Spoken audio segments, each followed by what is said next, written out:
So good morning or good afternoon, depending upon where you are. I am Sheila Stephenson. I'm the CEO for One Spatial Inc., and I am joined today by Melissa Ubaldo, who will be doing the majority of this presentation today. We really appreciate you taking the time to join us. What we're going to be presenting today is a method that we've been working on with a number of our state and local emergency management entity clients, along with their state transportation counterparts. And what we have found over the last year or two is that while these entities often have the desire to share and or sync up their respective road networks, they often find that this is really challenging, if not impossible, because the databases are built for very different purposes. And so oftentimes we find that they have very different physical representations, which then makes the process of trying to do change detection and data synchronization between the two different databases really challenging, if not impossible.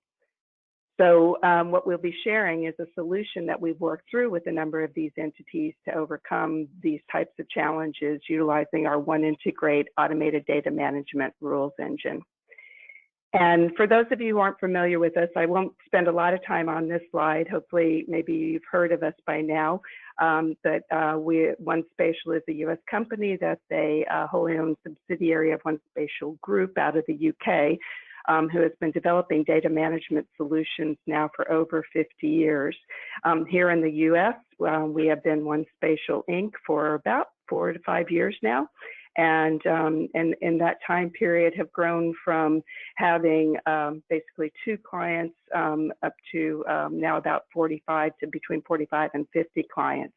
And as you can see, quite a few of these are in the state and the local government arena, as well as many of them are in transportation. And so we focus on a lot of the challenges that these government entities face.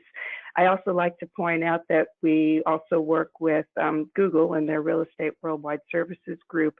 And what this really drives is that we are data agnostic. Our One Integrate, while it is often utilized to help with data management of QA/QC, validation and cleanup, change detection, completion, all through the automated rules engine. Often it's focused on GIS data sources, but we're really an enterprise data management solution. And so in the case of Google, we work with computer-aided drafting data as well as asset validation. So really pretty much non-spatial data. We like to say that you can utilize our rules engine to single thread through all your enterprise databases to make sure that they sync up. And this is, in this case of our presentation today, syncing up between even different state and local entities. So I'll ask that if you have questions, please type them into the question box on your screen. And at this point, what I'm going to do is go ahead and pass it over to Melissa, who will jump right in and sharing information around the problem as well as our solution. All right, thank you, Sheila. So like what Sheila just mentioned, an ideal world really in the GIS community would be a standard representation of the same data. And we know from our experience by working with the various DOTs and OEMs that it's just one of the things that just remains to be a dream still. So the goal for this presentation is to get us at least a few feet closer to that ideal world by exploring ways in which we can redefine spatial data without having to reinvent how our respective methodologies and practices currently exist. So for this presentation, we're going to put a spotlight on one of the most essential data layers that we utilize, which is the road centerline data. Generally speaking, we have 2 buckets that can represent how our organizations here in the US maintain road networks. On the OEM side, or the emergency management offices side, they use road centerline data to support our next-gen 911 efforts, which would include call routing and dispatch routing. As a requirement, road data must follow the NENA standard for NG911's GIS data model schema. And the purpose of that is to allow a smooth transition or ingestion into the new CAD systems, as in computer-aided dispatch systems. So typically, our emergency management offices do not want to be liable for any of the errors in the road data that's being collected. So they push that request to collect data to the locals instead. Locals meaning our counties and our city agencies. The network representation on the emergency services side as well has to be compatible with the CAD system. So it expects our roads to be split where they intersect. We've also seen cases where intersections are maintained as pinch points. Another detail that emergency management offices need to comply with is the required horizontal accuracy per the NENA standard. So it should be at a 1 to 5,000 scale, which is a give or take 13-foot horizontal accuracy. But ultimately, the design behind the road network maintenance is to really ensure that it's a solid, well-connected, routable network, especially if it's to be deployed for dispatch routing. So in contrast, on the right-hand side of this is our state DOTs who maintain the road networks for the purpose of asset management and tracking, which just includes supporting our HPMS requirements for federal funding. DOTs also manage their assets on an LRS, which does require road centerline routes to be extended across the state. So it's not necessarily segmented or split where these routes intersect each other. So having intersections represented as pinch points would definitely work against that requirement. And so the intersections are represented in this case as hashtags. For the LRS to be maintained, unfortunately, we do see connectivity issues on the road networks. It is pretty common. However, because state DOTs typically update their network from survey quality assets, it's likely that the road center line network has greater spatial accuracy than that on the OEM side. So having pointed out these distinctions between the two buckets, there really isn't a shortage of opportunities for a symbiotic relationship to exist between the state OEMs and the DOTs. So here are some 3 collaboration opportunities. So the state DOTs are not likely tracking assets on local public roads, but they do want to keep their road networks up to date to include local public roads because federal highway actually requires them to do so, right? And state OEMs are already receiving the up-to-date local roads from the locals, which is their cities and counties, to support the NG911 data rollup. So why not just have each state network or each state work with a single organization to facilitate our road network updates directly from the locals in the form of a Delta dataset or a dataset that identifies changes on the local road network instead. To help state OEMs meet the NENA standard horizontal accuracy, why not have a DOT share the survey grade information? To help state DOTs with their connectivity issues on their LRS, why not have OEMs actually help them identify the dislocated points of intersection by comparing it with their well-connected and edge-matched routable network? A potential solution that I'm sure isn't anything new, but it is something that organizations have been trying to implement, is this potential solution of having a single road centerline database. So the benefits here are pretty straightforward. You reduce duplicate efforts made. You also maintain high accuracy and quality. And generally, we're trying to keep things simple. But the issues with this solution definitely outweigh its benefits in that it really boils down to, like what Sheila mentioned earlier, it boils down to the purpose behind building these networks separately in the first place. There are limitations to incorporating one system with the other that are just beyond having different schemas and spatial representations. I think the bigger question here is that of data governance and liability. State OEMs and DOTs don't necessarily have the same access to the same GIS and extension software. Also, many OEM offices don't want the liability of editing their state's NG911, which is why that task is actually passed on to their cities and counties. So how do we propose the bridge the data gap between these two systems that are in place? So we should definitely keep the two statewide databases separate, but we can orchestrate them to be synchronized. So we'll execute this process by first validating data from the locals and actually ensure that it meets the data quality standards that meet both the NG911 side and the DOT's side's requirements. And then we are going to compare the validated data with that state OEM's Next-Gen 911 network through a change detection process. And through that, we are going to produce change proposals that identify the changes that we find through change detection. Those proposals are then submitted to be reviewed and applied by the OEMs and the DOTs to their respective road networks. At a minimum, a one-time synchronization between these two databases should be completed. So we are going to go through these step by step. Oh, where's my, there you go. So starting with data from cities and counties or the locals. So what we're going to do here is on behalf of Santa Cruz County, Arizona, we are going to submit the road centerline data through OneSpatial's OneIntegrate and OneData Gateway tools. And we are going to try to find data quality issues through data validation. So just to show you how Santa Cruz County's road data looks like, here is the road centerline data that we'll be submitting to OneData Gateway. OneData Gateway is part of OneSpatial's LMDM, or Location Management, Location Master Data Management suite of products. It is a self-service web portal that sits on top of the OneIntegrate Rules engine. And by simply uploading our data to this portal, we should be able to run it against a set of rules that we have to validate, process, and enhance our data, or all of the steps that we just looked at to bridge the data gap solution. So the first process that we want to do is actually validate our Santa Cruz County roads. And as you can see, I started by simply dragging the road Centerlines zip file in here.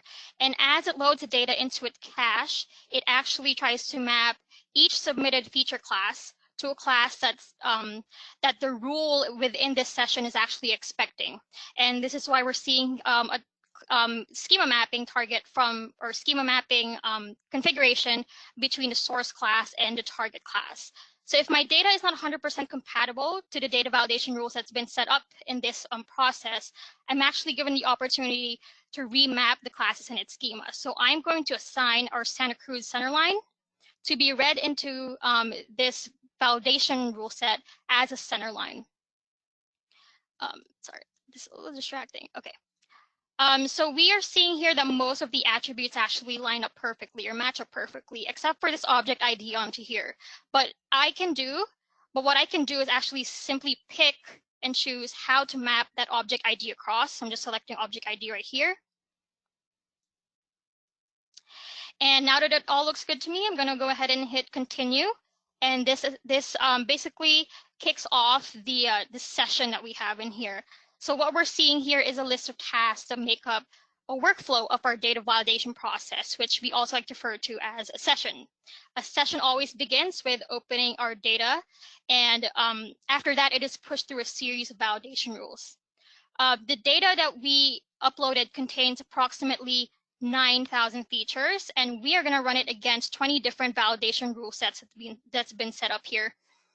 So it looks like my first set of rules has already finished running. It only took a few seconds for this to finish because the rules engine that's operating behind the scenes here is that of OneIntegrate's rules engine. We're going to look at that in a little bit. It has a spatially optimized object-oriented disk cache, which means every feature that gets read into the cache is automatically indexed. So it really allows for that highly scalable performance to occur. Sorry. Okay, so let's take a look at some of the rules that we're actually asking our data to conform to. So we have our essential geometry checks here, which are meant to find some of the most common geometric errors that we see in everybody's data. So we are making sure that we don't have any duplicate roads, as in duplicate features, no duplicate vertices, spikes, kickbacks, multi-parts as well. And really the importance behind this is you want to make sure that before we try to integrate this data set with another is by itself, does it actually meet the standards of a clean data? So let's look at the other rules that we have here. We also have rules that check for network connectivity. We are looking for issues such as overshoots and undershoots. We have some attribute checks in here as well, checking that our roads actually have names. And some NG911 type of rules, which are looking at our roads address ranges. We're checking that for a couple of these, we are checking that there's no gaps and there are no overlaps in those address ranges. So for every rule that we have here, we're actually given instant results that are reported out as conformance rates. So this means that if we're not seeing 100% conformance of the features to a rule, it means that we have non-conforming features. And these are the features that we want to mark up as issues and actually investigate them. So it looks like we copied out approximately 2,000 markup features in here. So what we want to do is export them out and investigate. So I can download these nonconformances from here as an output to this session. Go ahead and save that. But I also want to show you before we look at those results is this export PDF result in here. Let me open up real quick. It is an auto-generated PDF that's detailing the session's metrics. So it would definitely come in handy if I need to submit this data validation report or keep a record of the submission that we just completed. So it breaks down every rule that was run along with the data's conformance rate. All right, so let's go back to our ArcGIS Pro. I did make a copy, or I exported out our markups beforehand. So let's take a look at some of the non-conformances in our data.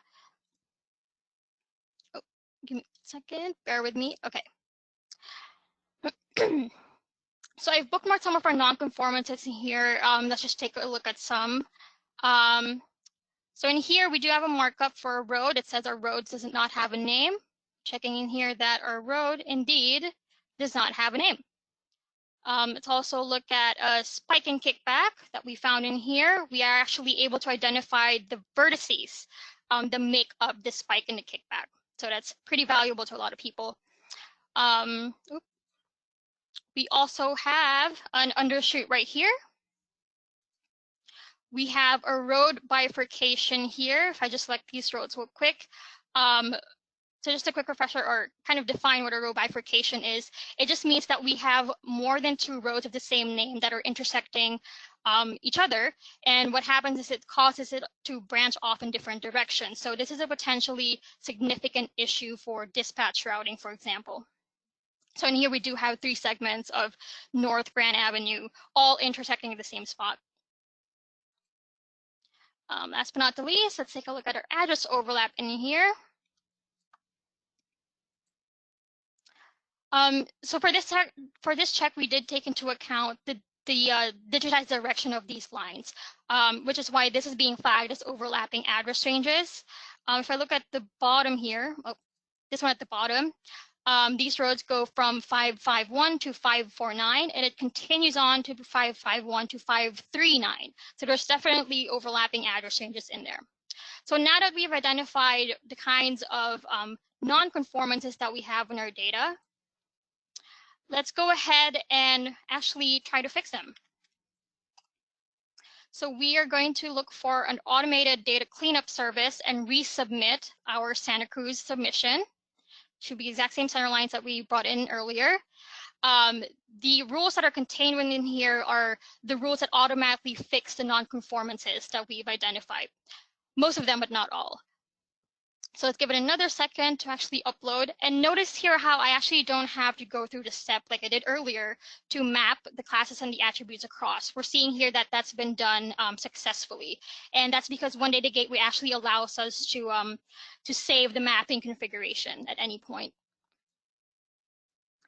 To take advantage of being shown our instance results, this cleanup workflow here has been set up to run validation rules before and after our rules that actually fix the data. The fix-up rules here that I'm referring to are the ones that's being shown up here as actions. Initially, we did have non-conformances for overshoots and undershoots. We also had duplicate features. We also had spikes and kickbacks. The build topology process here will align our roads together. And what that would do is actually snap our overshoots and undershoots in place. The next actions that we have here will be removing the vertices that were forming those kickbacks and spikes. And we are also going to remove our duplicate features by deleting them. After these actions are run, when we rerun the same rules that we run up here, we should be able to see 100% conformance across the board. I also wanted to mention something in here before this session actually finishes, is one of the details that I like about these rule results. And what I would say is, I apologize for those of you who are colorblind, but it's easy to spot rules with non-conformances because they're shown with yellow warning triangles. And I like that green means good. So let's take a look at our rule if we haven't finished running. Let's give it another second to finish running. But after removing our kickbacks and our spikes, and after deleting those duplicate roads, in a second, we should be able to see the results of this second round of running our same rules. But as you can see, we're still hitting 100% for each and every single rule that's being run in there. So let me open this up real quick. And it looks like we got a bingo on those green checks. So our output data here would actually be a copy of the cleaned Centerline data. But before we look at those results, it's currently being submitted. I want to show everyone a pretty valuable resource that we have here that's built in within One Data Gateway. This is a dashboard that can that we can use to track data quality, because even if we have data issues, I think the effort that should be taken into account isn't improving our data accuracy, but actually fixing the issues. So there are some auto-generated statistics here on the dashboard. It shows me which rules had the highest number of nonconformities. It also shows me how many deliveries or submissions were completed per city or county over time. And at the bottom here, we have a trend report showing the data quality for every submission made. I've been submitting the same data, so we're not really seeing movement in there. All right, so now that we fix our data, let's take a look at some of the results. And we're just gonna go through it real quickly. I've imported our results right here. Let's turn off that old one. So we have deleted the spikes and kickbars, smoothed out our geometry on there. And we've also snapped our undershoot right here.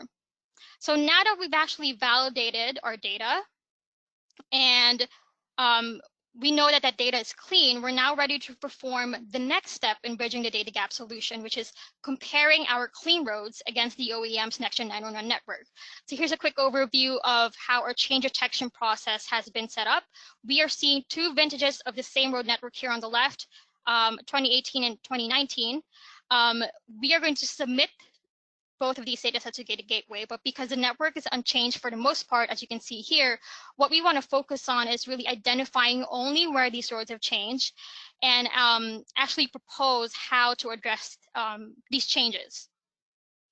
We are going to add a sub-step between this step and the next, and actually manually review some of these proposals before pushing them to be automatically applied.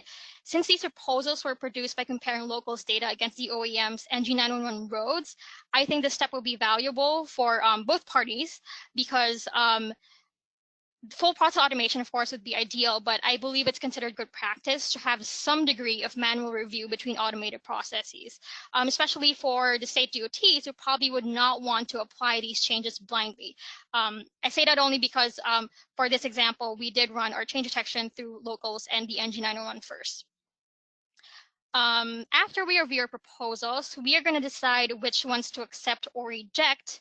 And then we're going to eventually integrate these proposals by applying them to our NG911 and our LRS networks sitting on the state DOT. So let's look at the two data sets that we'll be submitting to Data Gateway. So here's our 2018 roads and our 2019 or update roads in black. So we're going to submit that. So let me take a look for that.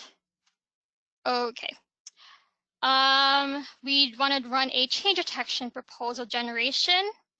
So actually, the way that this change detection proposal generation session's been set up is that all I have to do is upload the new vintage of our data. So I'm only dragging in the update roads in here. Give it a few seconds to upload. It's pushing everything into its cache and making sure that we are indexing what needs to be indexed. So we're not going to wait for all of this to run, but just a quick description of what's going on in here.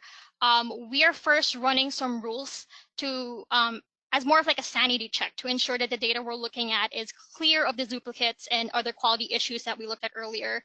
We also want to determine how these two data sets interact with each other. And just so you know here, I do have two open data tasks. One is for, we have two open data tasks because one is looking at the old vintage and one is looking at the new. So in regards to determining how these two data sets interact with each other, the things that we're looking for are how are these geometries similar or the same? Do we actually have the same bearings or are we changing? Are there any attribute inconsistencies, so on and so forth? let's actually look at a couple of these actions. This one's a pretty straightforward one where we identify an add if it wasn't there before, identify delete if it's not there anymore. The process to identify how these two data sets are different is a lot more nuanced in how I just describe it, but I don't think we have to get into each and every single one right now. So let's just go ahead and look at our results in ArcGIS Pro. Maybe open up attribute table, and what we're going to do is actually review, like we mentioned earlier, review our proposals. Actually, that maybe a bit bigger. All right.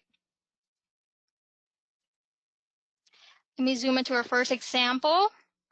So let's just say for the this example, we're seeing that this is not showing up in the 2019 anymore, but just for the purpose of this exercise, how about we just go ahead and reject this? So this is a nice way of kind of applying that manual, the human aspect of running these proposals by actually checking them manually.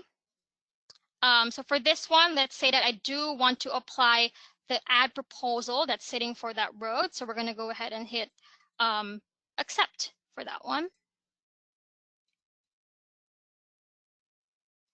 Okay, here we have a delete because obviously that road's not there anymore. It's not on the black 2019 Graham County. So what we're going to do is accept this one as well. Actually, let me clear this a little bit.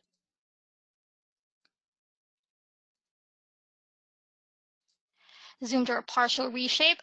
So for this example, there are actually two proposals that are sitting here. Let me just zoom it out a little bit. So there are two proposals involved in here. We have a partial reshape and a retained geometry proposal. And the reason why we're seeing this is because the change in bearing that we only see at the end of this road needs to be taken into account. So see how it curves right there. So there's a partial reshape for this segment that's affected by that change in bearing. And what we're seeing here is the rest of it is being proposed to be retained. This geometry is being retained. Actually, let's go ahead and accept both of these. Accept that one. We're not going to go through every single one of these, but let's just go through a couple more. Partial reshape, another example of a partial reshape here.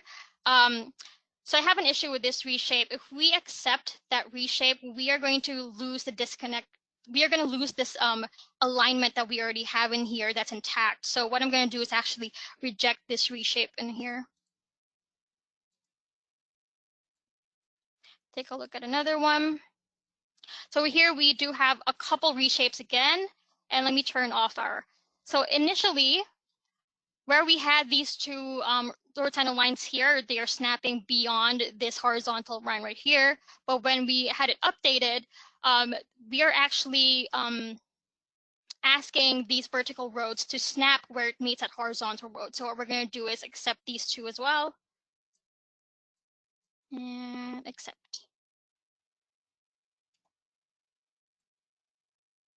Let's take a look at a scalar. One more before we go. Okay, so here we do have a scalar update. And again, a scalar update just denotes that we have a change in attribution. So what's interesting about the scalar update is initially our road name had a hyphen between artesian sands. It's being updated to not have a hyphen. So there's a scalar update that's being asked for, between these geometries. So it's obviously we don't have to be this stringent when it comes to comparing our names. This rule can be easily configured with the rules engine to allow maybe one or two characters in the string to be different. What we can use is a Levenshtein distance calculation. But for this rule that's currently in place, the one that we actually use to run this on, it says that these two strings have to be exact same matches. So we are going to go ahead and accept this one. All right. So let's say that we've already done all of those changes and we've accepted it. What we're going to do now is resubmit our proposals to Data Gateway again. Let's move on to our, here we go. We want to integrate our proposals. And I'm just submitting the reviewed proposal data set that we had in here. So I think what's important about this part of our step in the solution is that we are going to be filtering out of proposals by taking the rejected ones out of the equation by narrowing by narrowing down our proposal count. So we are opening our data. I'm going to give it another second because I want to show you how this is operating under the hood in here. But we did just bring in our Centerlines and our proposals again. Loading that data into cache. Okay, boom, it's finished. So we have an action here that actually removes our rejected proposals. We initially brought in 112 of those proposals. After that's been filtered out, we are narrowed down to now just 83 proposals. And then we go ahead and proceed to apply these proposals to our base roads, which is our NG911. So now we're copying out a copy of our roads base that's been updated. So let's go ahead and take a look at those results.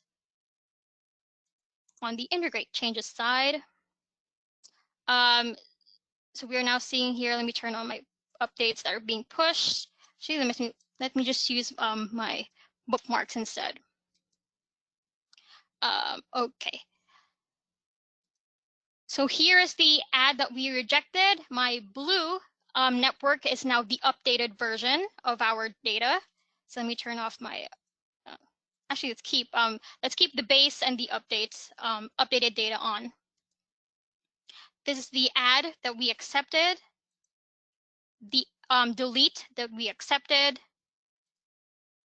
For the partial reshape, we did want to keep that change in bearing right there and retained the rest of it. So that's good. It looks good. We rejected the partial reshape in here. That was like the sharp angle right there.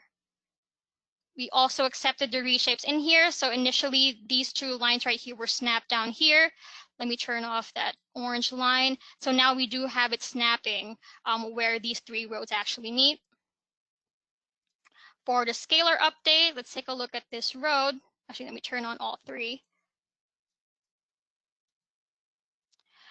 So now we're seeing that it used to have a hyphen. The update says there's no more hyphen, so we've updated that to say no hyphen. All right. So the last step that we want to do now is perform synchronization between our NG911 network and our DOT LRS. So our workflow would still begin with loading the input data. We're going to run change injection processes. We're going to create proposals for how we would like to automate applying those changes and ultimately applying those proposals. It's the exact same, almost the exact same process that we just did earlier. But obviously, one of the main key things that we want to do here or take into consideration is the modeling or the representation issues between these two networks. So some pre-processing still has to be done before pushing them through our change detection. So more significantly, what we have to do is be able to match our pinch point intersections with our hashtag intersections. So if we run change detection as we're seeing the orange state network and our black local network, our change detection process would generate a mix of inaccurate proposals. So what we want to do is actually release the twist tie on these pinch points and edit the local network on the fly within the rules engine. So we're not actually editing the local network itself. So now when we do run change detection between the orange and the blue networks, we're going to see that these two representations of the same part of this network are actually perfect spatial matches. Being that the state's route or the LRS-based network is represented in a different way. Let's actually take a look at some of them. Oh, right here. All right. So a few other key things that I want to make sure we all realize when we're trying to compare both of these networks, that when we compare the LRS-based networks against a locally maintained road network or one that exists on the NG911 side, we aren't seeing our routes broken out at intersections. So we have here, or we observe here that there's a single orange route that we need to match to multiple black segments of our roads on the LRS side. So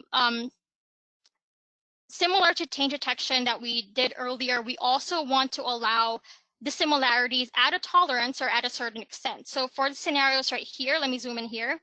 These are not completely different, but what we want to do is for something that looks like this, where it's not an exact match, but they only we have them different at a certain tolerance. We're just going to say that we want these scenarios right here to actually be considered as matches within one integrate.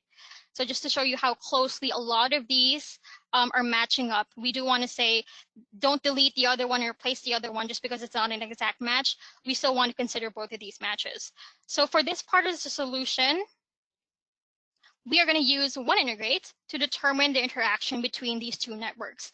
So one integrate, which I mentioned earlier, is actually the automated rules-based engine that's operating under the hood of one data gateway. And this is where the rules and actions are all being configured. So I currently have it up here on my sessions tab. Again, a session is just a list of tasks that make up a workflow within one integrate. So again, we always have to start by opening a data store. And by data store, it's just a term that we use within one integrate to refer to any external source of data. But really what I wanted to show you here, which Sheila has already mentioned earlier, is that one integrate is in fact data agnostic. So it does not restrict you to any geographic database file formats. It supports CAD, as in computer-aided design.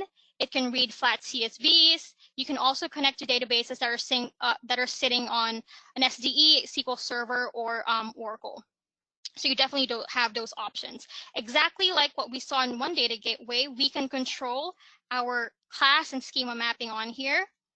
And our setup for exporting the data is also configured in here as well. Same options for the data store type being brought in and for the data that's being copied out. So speaking of configuring, let's take a look at a basic rule that we ran earlier. Let's look at the validation that we saw earlier, or that we ran for Santa Cruz in the beginning. So let's look at a very basic one, which is the roads. Road's name is not null. So what's nice about this one integrate is, or this rule authoring part of it, is by selecting our schema that we actually want to use for this rule. So let's select the Santa Cruz roads. What that does for me is allow me to get context for my rule writing. And really what I love about this is that I don't have to hard code anything here. I selected my data store. I have my Centerlines and my markups. And the Centerlines that I brought in, here are all the attributes that are available for me. Again, no hard coding in here, which is good because I don't have a background in computer programming. But anyway, let's go ahead and run the final part of our bridging the gap solution. Oops, I lost my, this is the one that we want. So again, here we're taking into consideration any discrepancies that we have in geometry by using our buffer tolerances and differences in bearing. And then once again, from there, similar to what we did earlier, we are going to create proposals for how these should change. These changes actually look like. So if the changes are within tolerance, or if there are no changes at all, we want to create match proposals. If there are slight changes in geometry, we'll create reshape proposals. If there's if a road is not there anymore, we want to delete it. If a road wasn't there before, you want to add it. And as a last step here, we do want to make sure that we maintain our network connectivity when we eventually apply these proposals, which is why we have this action right here to snap any of the disconnected proposals that we have to the base. So let's say that we went ahead and hit that copy to and actually exported out our results. Let's take a look at some of these. So initial, okay. A simple add right here. This is pretty straightforward. Let's bring up our proposals first and foremost. So we had here a road Centerline that wasn't there before, so we do want to add him in. So we have an add proposal for that road segment. Another straightforward proposal here where we want to delete because it's not represented on the black updated roads anymore. For our simple reshape here, the reason why we're seeing this reshape right here, the L-shaped one, is because this segment actually extends out to intersect these adds right here. Let me turn off my proposals. So I have this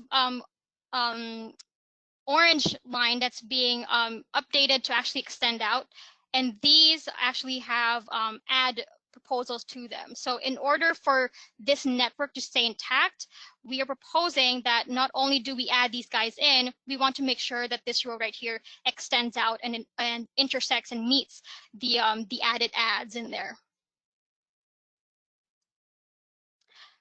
So to bring up again the distinction between these two networks, it is how the intersections are handled between them.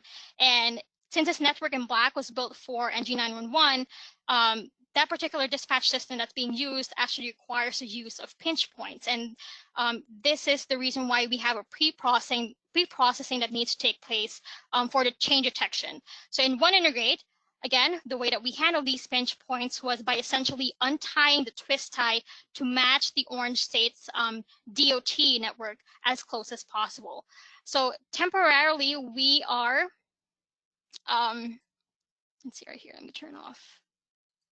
Okay, so first of all, we do see our mix of proposals in there. So let me turn off my proposals here. We are temporarily modifying our roads where these pinch points occur. So now we're able to compare. Let me turn off that markup right here. So now we're able to compare our orange roads and our pinch point fix-ups right here. So now they look like they're on the same representation essentially. So at this point, when we run our change detection, let me do it up. Oops, sorry. Yes, that's right. This update right here, instead of seeing that mix earlier, we are now seeing that we have it in gray, as in they're both matching up. Same representation right here. Okay. For our three-way pinch in here, let me show you the before and after. Before we had those black pinch points, we've untied them and actually have them up as these blue network right here. So the updated change detection says that these guys all match up. Here's a scenario where we have that hashtag intersection, and we're seeing that one integrator was actually able to successfully handle these as well and consider them as matches. All right, so through One Data Gateway, where we've submitted data to test some validation rules against them, we were able to receive our instant feedback results. We've also seen how we can ensure that the submitted data doesn't pollute our master data by only delivering the data that actually meets the business rules that we have in place. And we've also seen how we can roll out our updates to enhance your data and keep it current. And all of these steps help us take advantage of our collaboration opportunities between our state OEMs and our state DOTs. And actually, that's the end of our presentation. It is 2:42. Sheila, do we have any questions for me? Yes, Sorry we do. if I spoke super quickly, but. Nope, we're all good. And I'm sure if we end up a little bit early, people don't mind getting a little time back, yeah. But especially these days. So here's a few questions that we've got. The first one is how configurable are the rules? Sure. So if you saw earlier, I was actually able to use my data store, or the data that I plan to use for the rules, as a context to my rule writing. Within One Integrate, we can read in the context and map the schema to our convenience, as in to how we actually want those schema to be read in within the rule writing process of it. So we've seen that in the example earlier, if we load in data that we are not seeing, that's been sorry, let me backtrack. If we're submitting data that wasn't 100% matching up to the schema that the rules are expecting, we are actually given an opportunity to remap. And as far as the on-the-fly network update that we saw earlier, what's happening under the hood there is we can actually reconfigure One Integrate to only make the changes within on the fly within the rules engine itself, or through the data cache before it actually gets exported. And yeah, I would have to say that I wasn't able to show any built-in functions, but there are tools within the rule authoring itself that help us make on-the-fly changes so we can make compatible comparisons between what we're trying to check. Hopefully I answered that question. Yeah, I think so. Can the change detection be performed on enterprise Esri-based SDE geodatabases? Yes, absolutely. So in one of the reasons why we do say that One Integrate is data agnostic, we are able to connect across the entire enterprise and actually pull the data from your different connections or different databases that might be sitting on an SDE, SQL Server, or an Oracle. Perfect. And can the types of data that the one integrator, the one data gateway works with be extended? Yes, so actually, I failed to point it out earlier, but one of the recently added data formats that we supported is Google BigQuery, which we only added in about a couple months ago. And so definitely if there wasn't a data format that you saw in there that we currently support, you can definitely make that request to us and we'll see what we can do for you. Perfect. And can the types of proposals be configured? Oh, absolutely. So I don't know if it was clear in my slides earlier. Definitely, we went beyond just an add, a delete, or a reshape, or a scalar change. We did have those extends and trims and all kinds of stuff. So there's really no limit to how you'd like to label how these changes are occurring. It really just matters on how or which priorities you're actually trying to take into consideration. If you are more concerned with just the spatial comparisons between the two, you can limit. You can basically the sky's the limit, I would say, for that, because it really depends on your data. I'm sure everybody in here, your data's subject matter experts. So whatever your requirements may be for the different data that you're holding, those business rules that you have with that data can definitely be translated over within the rules engine. And so I got, again, about adding additional data. And so I see another person asked that as well. And so I'll just add to what you answered already, besides adding data stores, which we certainly have that ability. We also partner with FME. And so the data types that FME can read and write, we can also utilize FME in order to access more data types. And another question is, have you thought about building a model with all these tools inside the ArcGIS Pro environment? So while we have, and I'll start this one, and if you want to add something to it, Melissa, go ahead. Yeah. We have, well, we spent most of the time today utilizing the enterprise solution, because the enterprise solution does work beyond the Esri environment, meaning that it can work with all those other types of enterprise data that exist out there. For people, especially in the desktop realm, who are working strictly with Esri data, there is our One Integrate for ArcGIS that has some of the validation capabilities that you've seen here, and it's implemented as like a widget inside the Esri Esri dashboard, and can be utilized directly within while like a desktop editor is editing the data. So hopefully that answers the question. And I think that's it. So if there's no further questions, we will give you about 12 minutes back to your day. But just want to say thank you, that we really appreciate your attendance. And if anybody has any follow-on questions, you can reach out to, I think at the very beginning, the first slide we showed both Melissa's and my emails. Maybe we could pop back to that real quickly.